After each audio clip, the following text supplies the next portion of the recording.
Dans ce chapitre 1, nous allons traiter des fonctions de transfert en régime sinusoïdal permanent de circuits du premier ordre. Alors, un circuit du premier ordre, il est dit du premier ordre si, lorsque je suis en régime temporel, eh bien, le circuit peut être décrit à travers une équation différentielle linéaire du premier ordre. On va se placer ici en régime sinusoïdal permanent, et les signaux qu'on va traiter seront soit des signaux de tension, soit des signaux de type courant. Et on va les traiter, puisqu'on est en régime sinusoïdal permanent, à travers leur amplitude complexe. Alors l'amplitude complexe du signal ici, le signal d'entrée par exemple, un signal E de t, un signal qui évolue en fonction du temps, donc qui est sinusoïdal, eh bien, si je l'exprime à travers son amplitude complexe, je dois exprimer le produit de son amplitude, E de f, f étant la fréquence, donc l'amplitude pouvant éventuellement être fonction de la fréquence, multiplié par exponentielle j phi E de f, phi E étant le déphasage de E de t par rapport à l'origine des phases. Alors cette notation eh bien, a été traitée, vous avez dû la voir déjà au semestre précédent, mais vous avez quelques rappels donc, sur les chapitres complémentaires A et B qui sont disponibles sur Moodle, hein, en vidéo, sur cette problématique de la notation complexe. Donc nous allons traiter d'une fonction de transfert qui transforme un signal d'entrée en un signal de sortie. Signal d'entrée E, à travers l'amplitude complexe de ce signal en question. Ici, a priori, c'est une tension, ça aurait pu très bien être un courant. Et le signal de sortie, S, est lui aussi rapporté à travers son amplitude complexe. Et donc la fonction de transfert, H, est égale au rapport des amplitudes complexes S sur E. H étant donc ici lui aussi exprimé à travers son amplitude complexe. Donc une amplitude, H de F, H pouvant être éventuellement l'amplitude, pouvant être éventuellement fonction de la fréquence, et phi f étant le déphasage, qui lui aussi peut être fonction de la fréquence. Alors le plus souvent, l'amplitude du signal d'entrée est souvent constante, puisqu'elle est à la discrétion de l'utilisateur.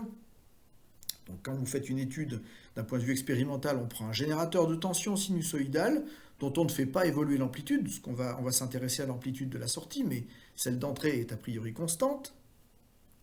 Et d'autre part, on va faire une deuxième hypothèse, c'est que la tension d'entrée est à l'origine des phases, c'est-à-dire que, eh bien, dans ce cas, l'amplitude complexe du signal d'entrée E est tout simplement égale à grand E.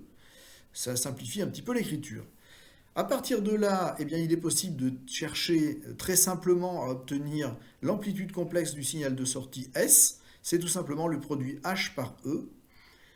À partir de là, on en tire tout simplement l'amplitude S de F et la phase de la sortie phi de S. C'est relativement simple puisqu'on a ici un produit des termes. On a donc une notation qui permet de séparer le module d'un côté et la phase, S de F et phi S de F, F étant la fréquence, on est en régime ici harmonique, donc en régime sinusoïdal permanent, on est en régime fréquentiel, c'est-à-dire que le temps n'apparaît pas ici dans le traitement, puisqu'on s'est focalisé sur l'amplitude complexe, et je rappelle que le temps, c'est pas qu'il n'existe pas, c'est que tout simplement, dans la notation la notation complexe, eh bien, le temps a été rejeté dans l'exponentielle j oméga t qui est commune à tous les paramètres du circuit, de sorte qu'on travaille simplement avec les relations entre les amplitudes complexes. Le temps n'est pas présent. On est en régime fréquentiel ou en régime dit harmonique. Et on peut, grâce à cette notation, faire une étude du module et de la phase séparément. Et ça, vous avez dû le voir au S3, hein, au troisième semestre. Dans le formalisme dit de Bode, qui est celui qu'on utilise le plus souvent, eh bien, on doit faire l'étude séparée de l'amplitude et de la phase. Lorsqu'on vous pose le problème de l'étude d'un circuit dans le formalisme de Bode, il faut obligatoirement que vous fassiez les deux études, hein, amplitude et phase. Dans le formalisme de Bode, on commence donc par l'étude du module, de la tension de sortie, donc module de l'amplitude complexe de la tension de sortie, S de F. Et ce module doit être exprimé dans une unité, donc qui est le décibel. Alors pour obtenir le décibel, je prends 20 log décimal, logarithme décimal du module E par H de F. Et j'aurai donc, dans ce cas, le module exprimé dans l'unité qui va bien, donc à travers le décibel. Le tracé doit être mené sur une feuille dite semi-log, c'est comme ça qu'on l'exprime, où en abscisse nous avons la fréquence ou la pulsation, selon l'unité qui est choisie, mais sur une échelle logarithmique. Alors que sur l'ordonnée, on aura un tracé en ce qui concerne le module en décibels sur une échelle linéaire. Alors comme, en fait, une petite remarque, comme le module est exprimé en décibels, c'est donc un logarithme, la fréquence est en logarithme également, on aura un tracé en fait log-log, logarithme-logarithme. On parle de tracé log-log. En réalité, on a ici, si on considère le module en décibels, effectivement, on va utiliser une feuille dite semi-log. Alors une feuille semi-log, c'est fait comme ça. Vous avez donc vous avez dû en voir déjà. Vous avez ici donc 4 décades qui se succèdent. Je rappelle qu'une décade, c'est un rapport 10. Donc 1 à 10, j'ai une décade. 10 à 100, j'ai une autre décade. 100 à 1000, j'ai une autre décade. Et de 1000 à 10 000, j'ai encore une décade. J'ai 4 décades ici. Vous voyez, et sur cet axe, en particulier de fréquence, j'ai pas de zéro. Il n'y a pas de zéro. Il n'y a que des décades qui succèdent à l'infini à gauche vers les basses fréquences, vers le continu, et que des décades qui succèdent jusqu'à l'infini vers les fréquences les plus élevées. Donc il n'y a pas de zéro. Le zéro existe, mais uniquement sur l'axe Y, sur l'axe du module en décibels ici. Le plus souvent, le tracé d'une fonction de transfert est fait un peu comme ça. C'est une courbe plus ou moins en cloche, plus ou moins aplatie. C'est comme ça qu'on l'exprime le plus couramment. On a une valeur maximale, exprimée ici en décibels, S max, donc la tension de sortie maximale en décibels, et elle est donc égale à 20 fois log décimal de S max. Donc S max étant donc la valeur maximale de la tension de sortie, exprimée à travers la forme précédente. On peut montrer qu'on peut de cette courbe déduire ce qu'on appelle la bande passante à moins 3 décibels. Alors pour cela, on se met donc à moins 3 décibels du maximum. Donc vous voyez, on a décalé la courbe, tout se passe comme si on avait pris une règle et qu'on se soit mis à moins 3, à 3 dB en dessous du maximum. Donc cette droite en pointillé bleu ici coupe la courbe rouge, la courbe du module aux 2 points correspondant à 2 fréquences, FC1 pour la fréquence basse, FC2 pour la fréquence haute, et ce qu'on appelle la bande passante à moins 3 décibels étant la différence FC2 moins FC1. C'est un delta F en fait, la bande passante. Et on peut s'intéresser à l'expression de ces 2 fréquences. Alors pour cela, c'est rien de plus simple. Il suffit d'observer que 3 dB, c'est égal à 20 log décimal de racine de 2. Si vous prenez votre calculatrice, 20 log décimal de racine de 2, vous allez trouver 3. De sorte que moins 3 dB, en réalité, c'est 20 log de 1 sur racine de 2, plus 20 log de 1 sur racine de 2. Comme une somme en logarithme, en fait, ça correspond à un produit des formes, et bien tout simplement, le 20 log de S max moins 20 log de racine de 2, ça donne 20 log de S max sur racine de 2. De sorte que la valeur du maximum de cette fonction de transfert, lorsque vous la divisez par racine de 2, eh bien vous obtiendrez une donnée, et c'est cette donnée qu'il vous faudra aller chercher, correspondant relativement aux 2 fréquences FC1 et FC2, pour déduire la bande passante à moins 3 décibels. Ces 2 fréquences étant identifiées ici et permettant de définir la bande passante à moins 3 dB. L'étude de la phase se fait donc ultérieurement. Ici, a priori, si l'entrée ne présente pas de déphasage, eh bien, la tension de sortie est égale en fait au déphasage lié donc à la fonction de transfert, phi h de f, qu'on doit tracer aussi sur une feuille semi-log En abscisse, on a toujours la fréquence sur l'échelle en échelle logarithmique comme précédemment. Et sur l'ordonnée, on a donc le déphasage qui est exprimé en degrés ou en radians, hein, selon. Souvent, même parfois, les deux courbes sont tracées sur la même feuille, avec deux échelles différentes, une de gauche pour le module, une de droite pour la phase. C'est ainsi que sont sorties en fait les simulations issues de simulateurs comme SPICE. Voilà, donc ça peut être intéressant pour obtenir des résultats euh, en comparant module et phase. Voilà donc le tracé qu'on doit le faire donc sur cette feuille, de cette manière. Alors maintenant, on va voir deux exemples de circuits dits donc du premier ordre. Circuit RC, dans un premier temps, un circuit tout simple, avec deux composants en série, R et C. Et on va traiter en fait un exercice, hein. On va supposer que E présente une tension avec une amplitude constante, bon, par exemple 1 volt, hein, et on va supposer qu'elle est à l'origine des phases. On va chercher la fonction de transfert, H de F, qui est égale à S sur E, si, par exemple, la sortie étant la tension aux bornes de la capacité qui est donc mesurée de cette manière. On vous demande d'exprimer cette fonction de transfert en fonction de R, de C, de la fréquence F et de E. Et on vous demande de faire le tracé de cette fonction de transfert dans la représentation de Bode.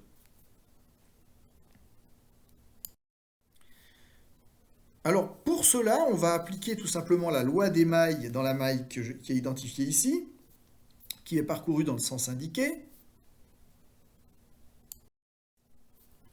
Alors si j'applique la loi des mailles, donc la deuxième loi de Kirchhoff, j'ai donc moins E, puisque dans le sens indiqué, je trouve le bas de la flèche, E, plus RI, puisque je suis dans le sens de parcours du courant, plus 1 sur JC oméga I, puisque là encore, l'impédance de la capacité, c'est 1 sur JC oméga, voire donc le chapitre B, hein, qui est le chapitre des prérequis, hein, qui se trouve sur Moodle.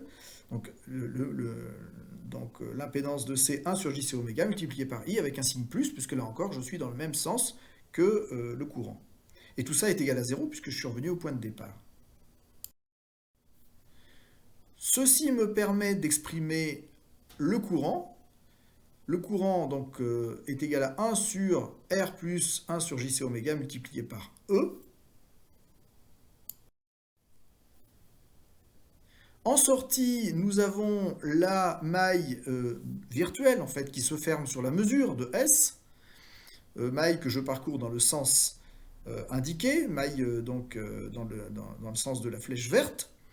Alors comme je suis dans le sens, lorsque je parcours la maille, je pars de la masse, je reviens à la masse, je remonte la capacité, je suis donc en sens opposé du parcours du courant, dans la forme qui est celle indiquée au départ. J'ai donc un signe moins 1 sur JC oméga fois I, plus S, puisque je vois le haut de la flèche, et je suis revenu au point de départ, donc c'est égal à 0. Donc auquel cas, S est donc égal à I sur 1 sur JC oméga.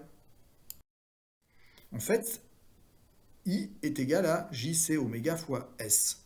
De sorte que je rapproche les deux formes du courant obtenues dans les deux cas de figure et que j'égale ici. J'obtiens la forme donc finale. Et je simplifie S sur E étant égal à 1 sur 1 plus JRC oméga. Alors si je veux l'avoir en fonction de F, je dis qu'oméga c'est égal à 2 pi F et je l'ai en fonction de F. Donc H égale 1 sur 1 plus JRC oméga, on va s'intéresser au module. Le module de H, c'est 1 sur racine carrée de RC oméga carré plus 1. Donc à partir de là, je pose une forme oméga 0 égale 1 sur RC, une forme remarquable, ce qui me permet d'avoir donc une expression du module où n'apparaissent plus les composants, mais simplement des rapports de sens unité de pulsation. Ici, j'ai donc H, module de H est égal à 1 sur racine carrée de oméga sur oméga 0, donc au carré plus 1. C'est une forme générique, donc il faut toujours essayer de se rapporter à des formes génériques. Ici, c'est une forme générique de circuit très simple du premier ordre. Auquel cas, ben, le rapport des modules, ça me donne le rapport des fréquences. Oméga sur oméga 0, c'est f sur f0. Avec f0, bien sûr, est égal à, ici, 1 sur 2 pi rc. Nous allons faire l'étude dite asymptotique de ce module. Je reprends l'expression du module de h, avec f0 égale 1 sur 2 pi rc. Je vais devoir utiliser l'unité qui est le décibel. Donc h en décibels, c'est tout simplement 20 log décimal de h, c'est-à-dire 20 log de 1 sur racine de f sur f0 au carré plus 1. Je vais faire, on a dit, l'étude asymptotique. Je vais donc m'intéresser en fait aux grandes plages de fréquences identifiées. Alors ici, j'ai qu'une fréquence finalement remarquable, c'est f0. Si f est petit devant f0, c'est la première plage de fréquence. Et si f est grand devant f0, c'est la deuxième plage de fréquence. Et pour ces deux grandes plages de fréquence, je vais chercher comment évolue le module.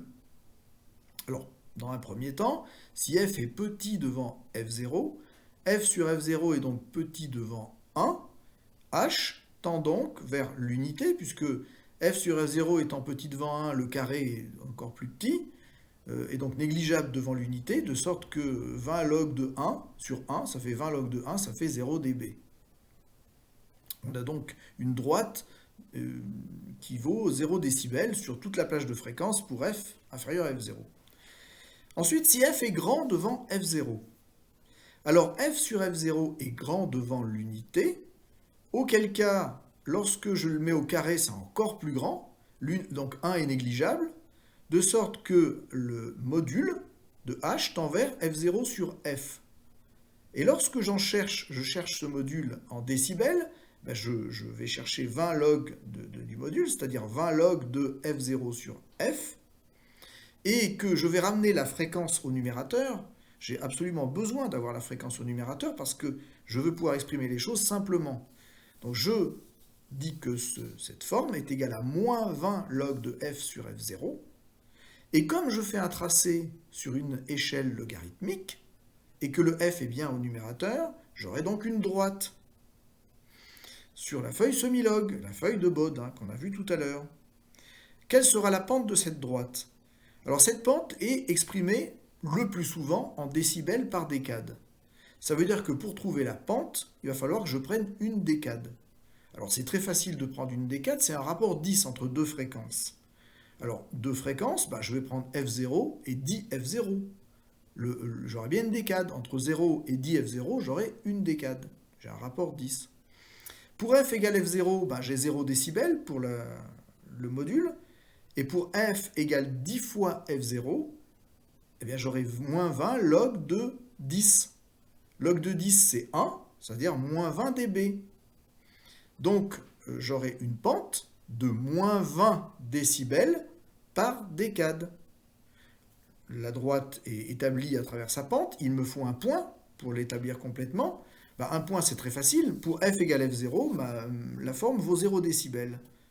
C'est-à-dire que l'asymptote, dans la plage de fréquence considérée, sera une droite de pente moins 20 dB par décade et qui passe par le point f0, 0 dB. Je vais donc faire le tracé asymptotique que l'on vient d'établir. J'ai ici donc la feuille semi-log avec f en échelle logarithmique et puis h en décibels, en ordonnée h.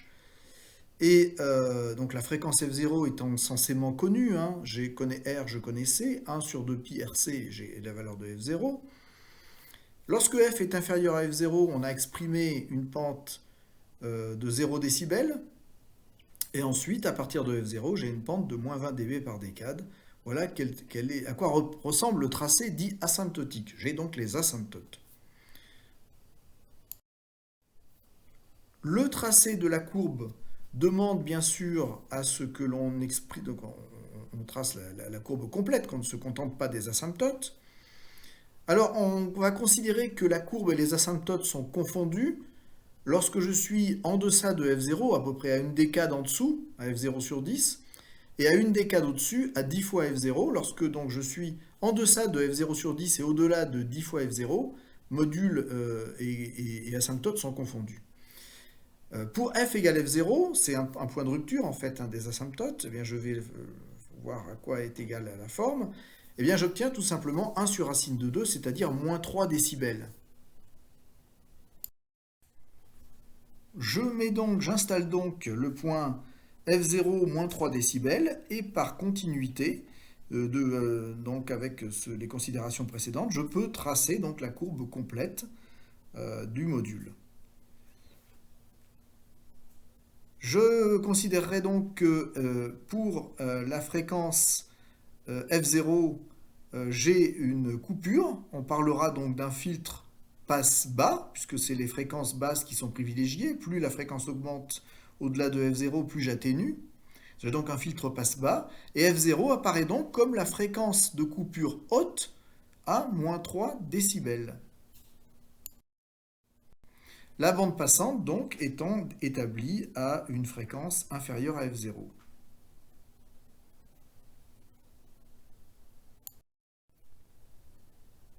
Alors pour l'étude de la phase, qui est la deuxième partie donc, du tracé dans le formalisme de Bode, je reprends l'expression de h, 1 sur 1 plus jf sur f0, et la phase, c'est tout simplement en fait la phase de h, de ce nombre complexe. Alors ici, si vous allez voir le petit document complément de mathématiques que j'ai mis aussi sur Moodle, vous avez l'expression directe dans cette forme-là. La phase est égale à moins arctangente de f sur f0.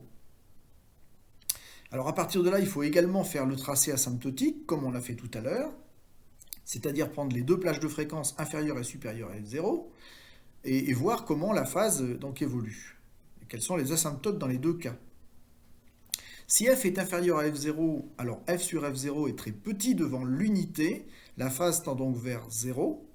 Et si f est très grand devant f0, f sur f0 est très grand devant 1, donc j'ai moins arctangente d'un nombre très grand devant 1, c'est-à-dire moins 90 degrés pour la phase. Voilà les deux asymptotes de la phase. Je place donc mes deux asymptotes identifiés. Pour f inférieur à f0, j'ai 0 degré. Et puis pour f supérieur à f0, j'ai moins 90 degrés. Ceci donc sur la même feuille que celle utilisée pour le module. Donc j'ai en quelque sorte une marge d'escalier. À f égale f0, j'ai la marge d'escalier qui apparaît. Alors ensuite, eh bien, pour tracer la courbe de phase, c'est simple, puisque pour f égale f0, j'observe que la phase est rigoureusement égale à moins 45 degrés. Je place donc le point moins 45 degrés pour f égale f0, c'est le gros point bleu qui est là. Et ensuite, eh bien, je vais tracer l'allure de la phase. En fait, c'est le déphasage de la sortie par rapport à l'entrée. Et ce déphasage-là, cette phase, lorsque je la trace, j'ai en fait plus une allure que réellement la courbe réelle. Il faudra avoir un calculateur très précis pour connaître exactement le déphasage. On a une allure avec une courbe qui se détache quand même de la marge d'escalier. Et le fait qu'on soit plus ou moins proche de la marge d'escalier dépend essentiellement en fait du nombre de décades que l'on a considéré sur l'échelle ici en fréquence. Voilà, on a une allure qui ressemble à la courbe rouge. Alors ensuite, on a un deuxième circuit qui va ressembler un petit peu au premier, mais qui demande un petit peu de manipulation, c'est pour ça que je vous l'ai donné. C'est un circuit RC où on a un petit peu compliqué le circuit précédent, on a rajouté une résistance R0 en parallèle sur la capacité. Et en fait, on reprend exactement les mêmes questions, où on vous demande d'exprimer la fonction de transfert h en fonction des éléments, c'est-à-dire ici R, R0, C, F et E, et ensuite de faire le tracé de cette fonction de transfert dans le formalisme de Bode. Alors pour faire l'étude, il est relativement simple de se rapporter à deux éléments en série, R avec une impédance Z, parce que lorsque ces deux éléments sont en série, vous avez le même courant qui les traverse. Alors ça simplifie les choses, bien sûr.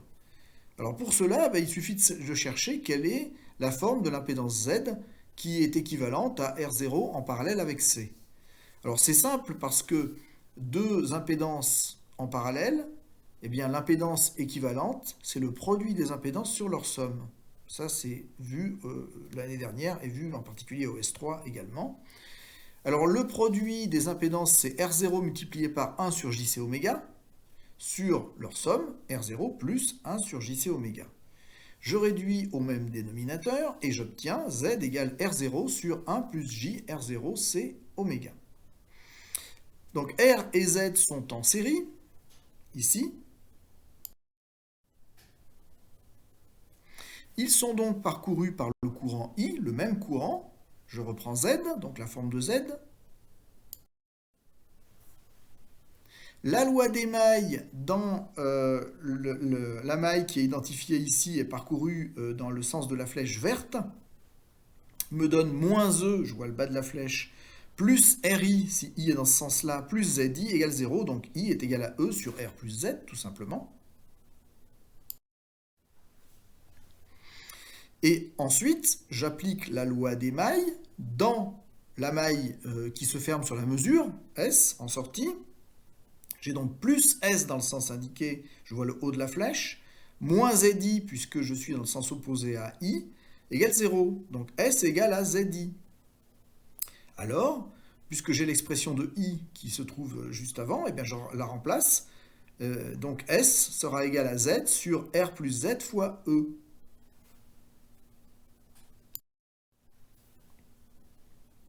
Je remplace ensuite Z par son expression obtenue juste avant, dans H, c'est ce qui est fait ici. Et ensuite, je vais réduire au même dénominateur, c'est ce qui est fait tout en bas. Je trouve donc une expression où j'ai mis d'un côté les nombres réels et les nombres complexes de l'autre. Et ensuite, vous voyez que j'ai pris soin de mettre en facteur pour faire apparaître un nombre réel unitaire dans le rapport. J'ai encadré le 1, je cherche à avoir un nombre réel unitaire. C'est comme ça qu'il faut faire, vous n'avez pas trop le choix, c'est comme ça qu'on fait. Bon, ça permet d'aller beaucoup plus vite dans le traitement ensuite. Alors pour ça, il a fallu que je mette en facteur R0 au numérateur, et j'ai bien 1 au numérateur, et au dénominateur, il a fallu que je mette en facteur R plus R0, et j'ai donc bien 1.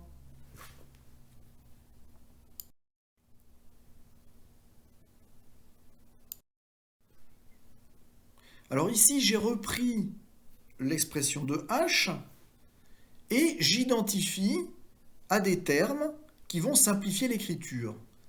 Ce que j'ai mis en facteur, le terme R0 sur R plus R0, je l'identifie à H0. En fait, c'est une constante en fréquence, la fréquence n'intervient pas. Si j'avais la valeur de R et de R0, je pourrais le calculer, c'est une constante. Ensuite, j'observe une chose, c'est que le terme qui apparaît au dénominateur R fois R0 sur R plus R0, c'est synonyme, c'est équivalent, c'est homogène à la résistance, à une résistance. Cette résistance, c'est R parallèle à R0. R parallèle à R0, la résistance équivalente, c'est le produit sur la somme. C'est donc R0 sur R plus R0. C'est ce que j'obtiens. Autrement dit, j'ai bien un produit RC qui apparaît dans le terme, comme j'avais tout à l'heure dans l'expression de la fonction de transfert, dans le premier cas, dans le premier exemple qu'on a traité. Ça sera toujours comme ça, en fait. On aura toujours un produit RC. Lorsque j'ai une résistance et une capacité, ils apparaîtront ainsi. Alors ici, il se trouve que la résistance, c'est la résistance R parallèle à R0. Donc finalement, j'identifie une fréquence que je vais appeler F'0, pour ne pas la confondre avec celle précédente qui était F0. F'0 est donc égal à 1 sur 2pi R parallèle à R0 fois C. C'est homogène à une fréquence. Et je vais donc obtenir le module de H, le module de la fonction de transfert, que je vais étudier dans un premier temps pour pouvoir faire le tracé dans le formalisme de Bode. Le module est tout simplement égal à H0 fois le module de G, G étant la fonction de transfert que j'ai étudiée précédemment, où F'0 prend simplement la place de F0 dans l'étude précédente.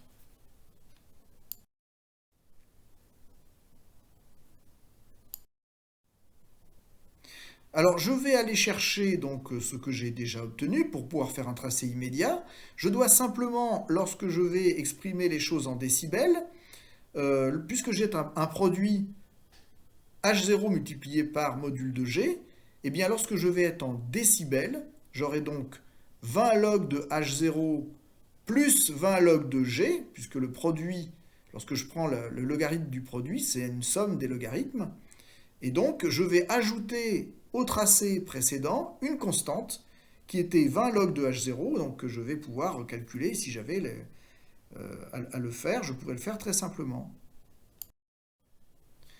Le tracé de G, c'est le tracé précédent, c'est la courbe rouge. Donc c'est moins 20 log de racine carrée de 1 plus f sur f'0 au carré. C'est le tracé précédent où f'0 a pris la place de f. J'ai la même chose avec la même pente. Et à cette courbe G en décibels, je dois rajouter H0 en décibels. Il se trouve que H0 est égal à R0 sur R plus R0, c'est donc un nombre inférieur à 1. Son logarithme sera donc négatif. C'est pour ça que j'ai représenté H0 en décibels en dessous de l'axe, en dessous de 0 dB. Ensuite, je dois faire point par point la somme des deux courbes. C'est ce que je vais faire maintenant. Pour f inférieur à f'0, eh bien, G est égal à 0, de sorte que H est tout simplement égal à H0 en décibels. C'est une droite qui a pour valeur H0 en décibels jusqu'à f'0. Au-delà de f'0, je dois ajouter le terme qui est négatif, donc la courbe se trouve avec la même pente, mais en dessous. Pour toute fréquence, j'ai tout simplement un décalage de H0 en décibels entre la courbe rouge et la courbe noire. Et donc il est simple de faire point par point, finalement, le tracé asymptotique de EH en décibels. Ensuite, je reprends ce que j'ai dit dans l'étude précédente. F'0 apparaît bien comme la fréquence de coupure haute à moins 3 décibels. Là aussi, j'ai un filtre passe-bas. Moins 3 décibels, c'est toujours moins 3 décibels du maximum. C'est pas moins 3 décibels en valeur absolue, c'est moins 3 décibels en dessous de H0 en décibels, qui est la valeur maximale de la fonction de transfert, du module de la fonction de transfert. Ensuite, je dois étudier la phase. Alors la phase, eh bien, je reprends ici pour cela l'expression de H, et il se trouve que la phase de H, eh bien, tout simplement, a la même forme que ce que j'ai obtenu dans l'étude précédente, simplement là aussi, f'0 prend la place de f0, h0 n'apportant rien à la phase, puisque h0 est un nombre réel, positif, complètement transparent dans cette étude. Donc j'ai exactement les mêmes asymptotes que précédemment, 0 degrés pour les fréquences inférieures à f'0, et moins 90 degrés pour les fréquences supérieures à f'0. J'ai donc un tracé qui est celui que vous découvrez ici, qui ressemble beaucoup donc au tracé précédent.